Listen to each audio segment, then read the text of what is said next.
Hello मेरे प्यारे बच्चों, तो कैसे हैं? उम्मीद है आप सभी लोग अच्छे होंगे और आप सभी लोग कक्षा 10वीं का अच्छे से तैयारी कर रहे होंगे। एग्ज़ाम डेट भी जैकबोर्ड के लिए है ना, झारखंड बोर्ड वालों के लिए निकल गया है। तो मैं आज आपको कक्षा 10वीं का प्रश्नावली 1.2 है ना बताने जा रहा हूँ। पहला क्वेश्चन आपका दिया है। पहला क्वेश्चन दिया कि सिद्ध कीजिए कि √5 एक क्या है? अपरिमेय संख्या है, जो आपका दिया है। पहला क्वेश्चन आपका प्रश्नावली 1.2 का कक्षा 10वीं का है ना। इस तरह का क्वेश्चन अगर जो भी बोर्ड में पूछा जाता है, झारखंड बोर्ड हो या बिहार बोर्ड या तो जो भी बोर्ड में पूछा जाता है, उसके लिए यह वीडियो बहुत ही महत्वपूर्ण है, इंपॉर्टेंट है ना। तो देखें, पहला क्वेश्चन आपका दिया क्या, सिद्ध कीजिए कि √5 एक क्या है? अपरिमेय संख्या है। तो देखिए, इसको हम लोग सिद्ध करना है। हाँ, इससे पहले देखें, याद रखें कि जब भी अगर रूट के अंदर कोई भी अभाज्य संख्या हो, अभाज्य संख्या मतलब कि मतलब वो खुद के पहाड़े में आए, जिसका 2 फैक्टर हो, मतलब गुणनखंड 2 ही, 2 से ज़्यादा ना, वो खुद पहाड़ा हो और 1 हो, है ना? उससे ज़्यादा नहीं। अगर रूट के अंदर रहता, अभाज्य संख्या अगर रूट के अंदर रहे तो वो क्या रहता है? अपरिमेय संख्या। पर हम लोग को यहाँ पर क्या करना है? सिद्ध करना है। तो सिद्ध करेंगे हम लोग। तो देखिए, सबसे पहले हम लोग हल करते हैं, लिखते हैं इसको, हल करेंगे इसको हम। देखिए, जब भी आपका दिया रहे कि सिद्ध कीजिए कि √5, यहाँ पर √2 भी रह सकता है, √3 भी रह सकता है ना आपका। तो देखिए, जो दिया रहेगा कि अपरिमेय संख्या सिद्ध करना है, तो हम लोग इसका जस्ट उल्टा मान लेंगे। क्या मानेंगे? इसका जस्ट उल्टा। अपरिमेय दिया तो हम लोग क्या मानेंगे? परिमेय संख्या। तो यहाँ पर लिखेंगे हम लोग, माना माना √5 एक क्या है? एक परिमेय संख्या है। सिद्ध करने के लिए हम लोग मानेंगे क्या मानेंगे? जस्ट जस्ट उल्टा मानेंगे, है ना। अपरिमेय दिया तो हम लोग क्या मानेंगे? परिमेय मानेंगे। माना √5 पे क्या है? परिमेय संख्या है।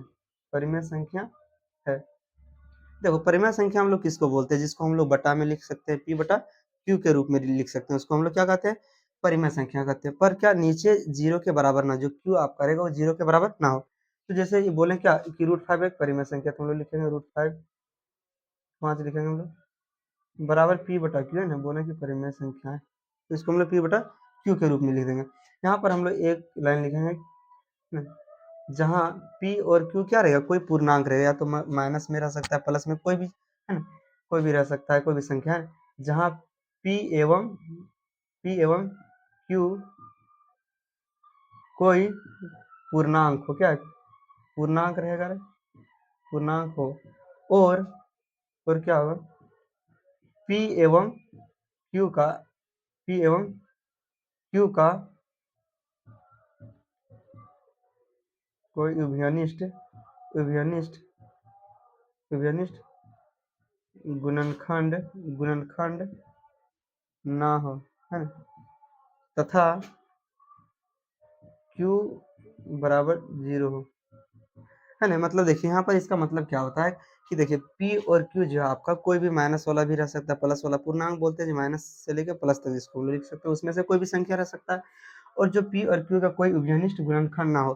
कहने का मतलब, अगर p और q का अगर हम लोग गुणनखंड 1 से ज़्यादा नहीं होना चाहिए, मतलब HCF अगर निकालेंगे इसका, तो 1 से ज़्यादा नहीं निकलना चाहिए। अगर ज़्यादा निकल जाए तो वो परिमेय संख्या आपका नहीं होगा, है कि नहीं। और जो नीचे है वो 0 के बराबर नहीं होना चाहिए, 0 के बराबर नीचे नहीं रहना चाहिए, है ना, 0 के बराबर नहीं हो, है ना, यही लिखना।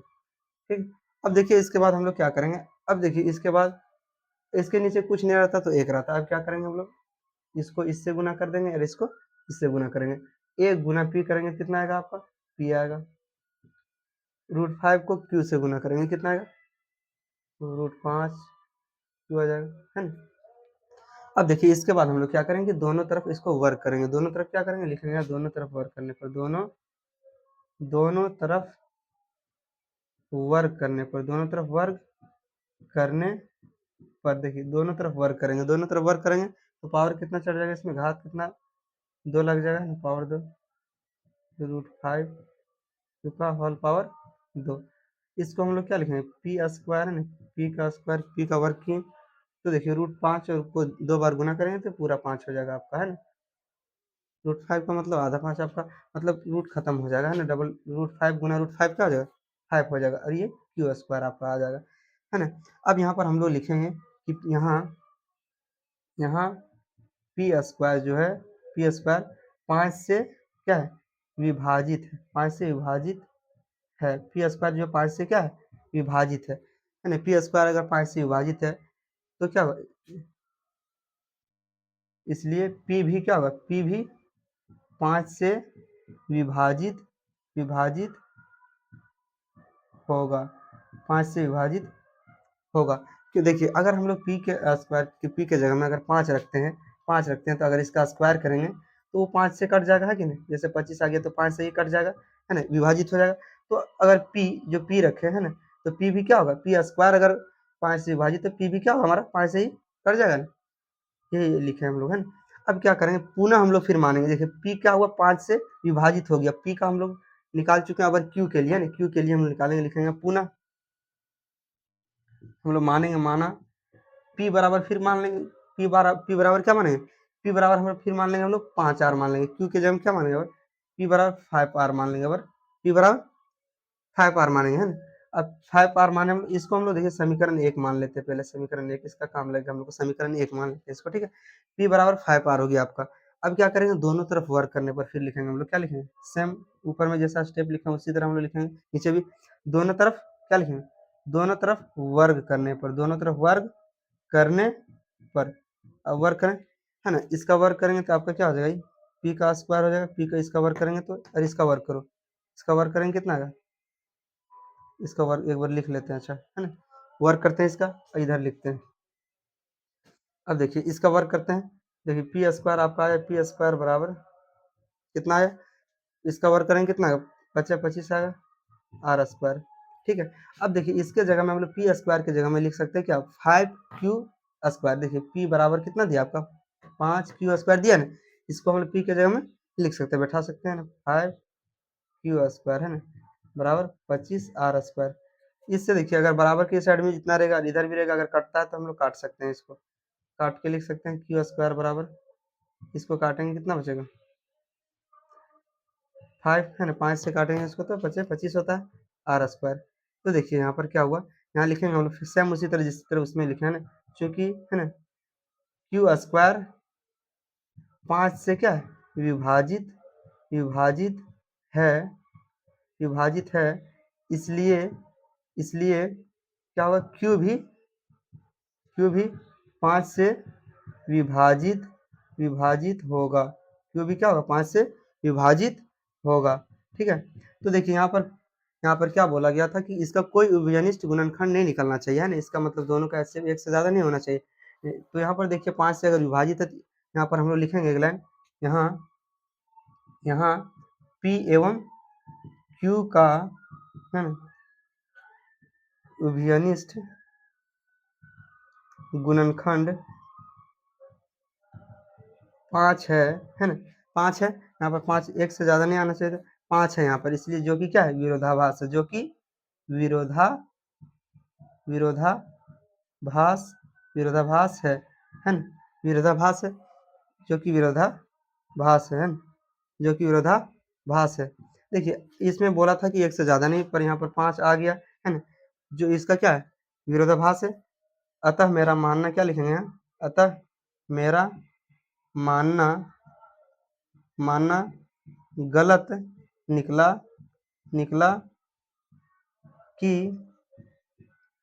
रूट फाइव एक क्या है, परिमेय संख्या, है ना, परिमेय, परिमेय संख्या है, इसलिए क्या हो जाएगा, इसलिए, इसलिए रूट 5 एक अपरिमेय, क्या होगा, अपरिमेय संख्या होगा, है ना? प्रूव्ड हो गया आपका। देखिए यहाँ पर प्रूव्ड हो गया, है कि नहीं? जैसे इसका उभयनिष्ठ गुणनखंड एक से ज्यादा नहीं आना था तो 5 आ गया, तो क्या आ गया इसका, जो कि क्या है विरोधाभास आ गया, इसका जस्ट उल्टा आ गया। तो मेरा मानना क्या निकला, गलत निकला कि रूट 5 एक क्या है परिमेय संख्या, इसलिए क्या हो जाएगा ये रूट 5 एक क्या होगा अपरिमेय संख्या होगा।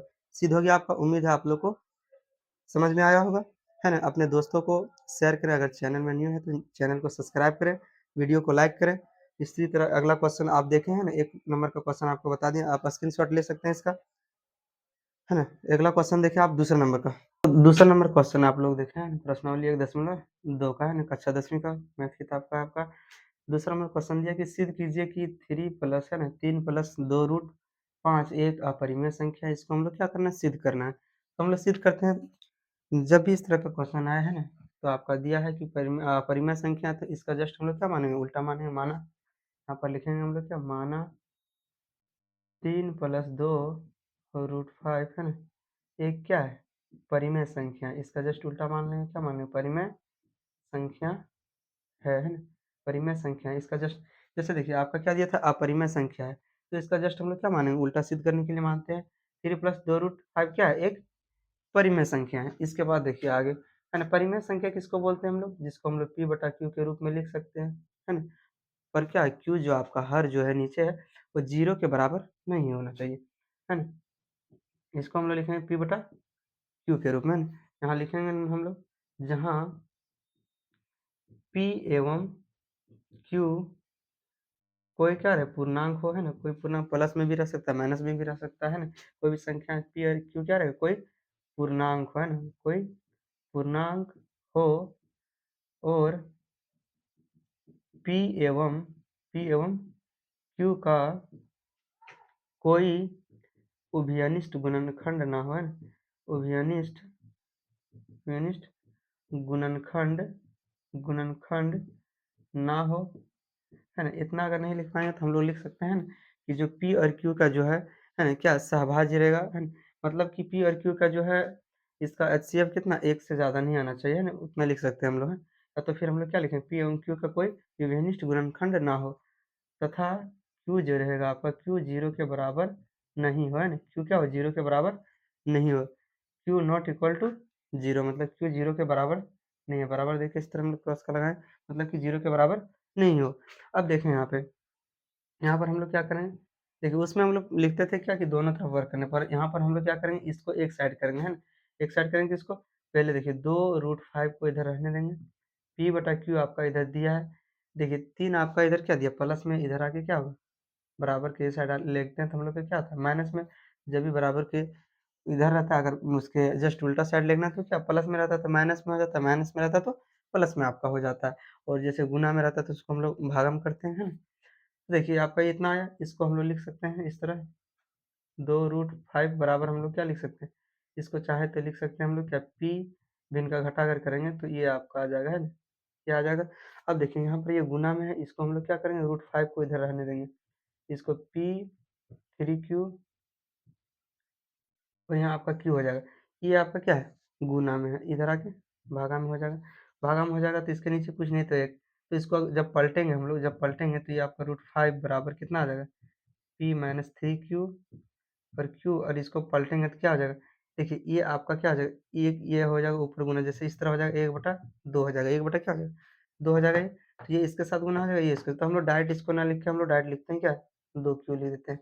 तो देखिए यहाँ पर 2 और 3 क्या है, कोई पूर्णांक है जो है ना, p और q के साथ ये सब लगा हुआ है ना, तो ये आपका क्या है, बटा में है, और नीचे क्या है, 0 नहीं है, यहाँ पे हम लोग लिखेंगे, यहाँ यहाँ यहाँ पर देखिए जब बटा में रहता है उसको हम लोग क्या बोलते हैं, परिमेय संख्या, यहाँ पर क्या है, p-3q बटा 2q एक क्या है, परिमेय संख्या है, क्या है, परिमेय संख्या है ना, तथा √5 एक क्या है, √5 एक आपका क्या है, आपको पिछले क्वेश्चन में हमने सिद्ध किया कि √5 क्या है, एक अपरिमेय संख्या होता है, या तो रूट के अंदर जो भी अभाज्य संख्या है, जैसे 2 हो गया, 3, 5 है ना, ये सब क्या है, अभाज्य संख्या, अगर रूट के अंदर रहता है तो क्या रहता है, अपरिमेय संख्या रहता है, आपका क्या रहता है, अपरिमेय संख्या रहता है, ठीक। तो देखिए √5 एक क्या है, अपरिमेय संख्या है, अपरिमेय संख्या है ना, अपरिमेय संख्या है, इधर जगह नहीं तो हम इधर लिख देते हैं, आप लोग नीचे लिख सकते हैं उसके बाद, है ना, कॉपी में अपना। तो देखिए यहाँ पे है ना, क्योंकि परिमेय संख्या बराबर बराबर नहीं है, किसके, अपरिमेय संख्या के बराबर परिमेय संख्या कभी नहीं हो सकता है, परिमेय संख्या बराबर, है ना, इसको हम लोग लिखते हैं इधर, अपरिमेय अपरिमेय संख्या, या तो हम लोग यहाँ लिख सकते हैं कि परिमेय संख्या है ना, अपरिमेय संख्या के बराबर नहीं है, लिखे यहाँ पर हम लोग क्या लिखें, चूंकि परिमेय संख्या बराबर नहीं है अपरिमेय के, जो कि क्या है, जो कि विरोधाभास है, जो कि विरोधाभास विरोधाभास है, जो कि विरोधाभास है ना, जो कि विरोधाभास है, ठीक है, क्या कि परिमेय संख्या और अपरिमेय संख्या बराबर नहीं है, इसलिए क्या, जो कि विरोधाभास है ना। अतः मेरा मानना गलत निकला, कि अतः मेरा मानना गलत निकला कि गलत निकला कि क्या 3+2√5 एक परिमेय परिमेय संख्या है, इसलिए क्या होगा, इसलिए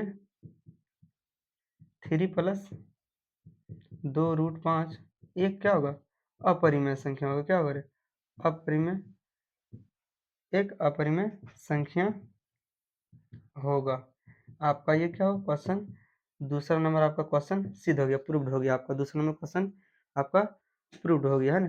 जैसे देखिए परिमेय यहाँ पर अगर नहीं समझ में आएगा तो देखिए ना, वीडियो को आप लोग फिर से दोबारा देख सकते हैं, या तो मैं आपको एक बार और बता दे रहा हूँ कि जब परिमेय संख्या देखिए जो भी बटा में रहता है ना, पूर्णांक के साथ वो आपका क्या होता है, परिमेय संख्या। √5 क्या होता है, जो भी रूट के अंदर अभाज्य संख्या होता है वो आपका अपरिमेय संख्या होता है। वही हमने लिखा कि परिमेय संख्या देखिए इतना क्या, एक परिमेय संख्या, √5 है क्या, अपरिमेय।